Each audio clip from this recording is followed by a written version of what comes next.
All right, everyone. Just going to put together a quick tutorial discussing light maps and optimizing UVs for Unreal Engine. So what I did is I built a couple of objects here, just created a couple assets, and I pulled in an old asset I had. So this is the jaws from the beast from my animated film from my undergrad. And I just built these couple of assets to kind of relate more to what you guys have been doing. So I figure, okay, here's a simple object,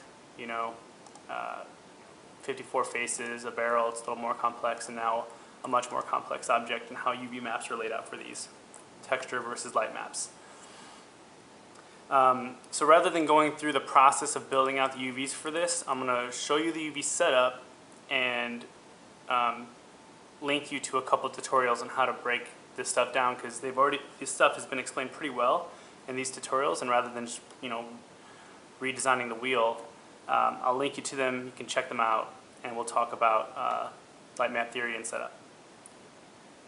So the tutorials I'd like you to check out. Well, first off, let's talk about what's on the Unreal documentation. So in the docs, Unreal Engine, you can look up the light mapping and unwrapping UVs for this. They break down why, best practices, and such for light maps with Unreal Engine. So definitely check out the documentation page under Unwrapping UVs for Light Maps. Another great tutorial I found very helpful was on YouTube, Baked Lighting and Light Maps, Maya and Unreal Engine. You can follow this address to get it, and I'll post these in the discussion board as well, so you can just click them and follow them. And also Light Map creation for Unreal Engine 4. This is a 3D Studio Max workflow in Unreal, and then this one is Maya in Unreal. Alright, so without further ado, let's talk about the setup I've got going here. So I think the first thing to talk about with the UVs is texture maps versus light maps. This is the more predominant object that you can really see the difference here. So with texture maps, you want to try to utilize as much of the UV space as possible to get the highest resolution or the most quality for your texture map, right? So you want to make sure you got things tightly packed, nice high resolution textures, but that's going to be different for light maps, because light maps are such a low resolution. You have to be worried about this space in between each of these UV shells. So what you'll do is you'll have a texture map set, which is your first map, map 1, and then you'll have a second light map, or a second UV set, and you can name it light maps like I did here. Let me turn off the image here. And you can see what was focused here is because this is going to be such a low resolution map, you have to have a lot of space between each of these shells for any type of bleed when the map is created within the Unreal Engine.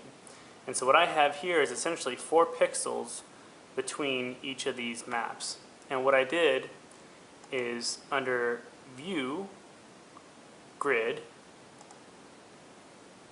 and the grid options, you can change the grid lines every to whatever your map resolution is going to be. So let's say you wanted to do a map that was going to be 128, by 128 pixels. So you would just say, let's see, 1 divided by 0.128 equals, that's not right, hold on. Let's do 64, that's a little easier for me to convert my mind at the moment on the fly. So let's say we're going to do a 64-bit map, 64 by 64, 1 divided by 64. So this value here, as you can see, corresponds to this value here.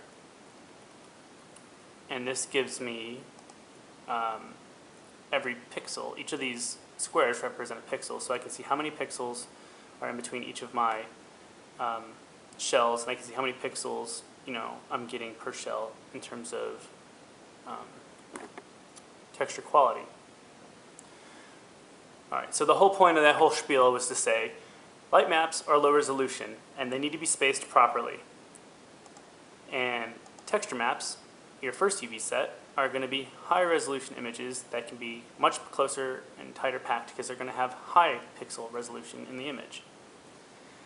So going into Unreal, I pulled these same assets in, and I just kind of wanted to show you with a basic lighting setup after my light was baked what this looks like. So all the lighting in this setup, I think I've already baked this, and the shadows, as you can see, will remain. Right? This shadow is baked into this texture now and onto the ground and so on and so forth. And what this does is this helps the engine optimize what it's going to be doing. Same thing with the light that's coming through this grate. That map is baked into the inside of this crate because these are static objects. Same thing with the shadows here on the tongue caused by the teeth. All that stuff's baked in. So essentially, it doesn't have to calculate lighting on the fly. It's a baked-in light map that is being read just like a texture. And that's the point of doing these things for optimization in Unreal. That's pretty much what I wanted to discuss with you in this, really quick explanation of light maps. Key things to remember, of course. Resolution is a key factor in these light maps.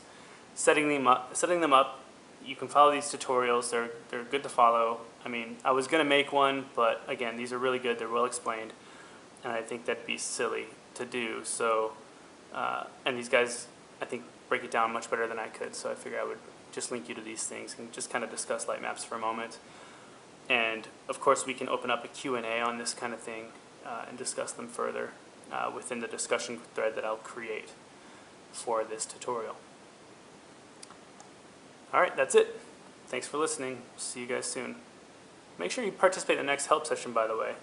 We had a lot of good chats, and I think the students that participated, it benefited them. All right, see you later. Bye.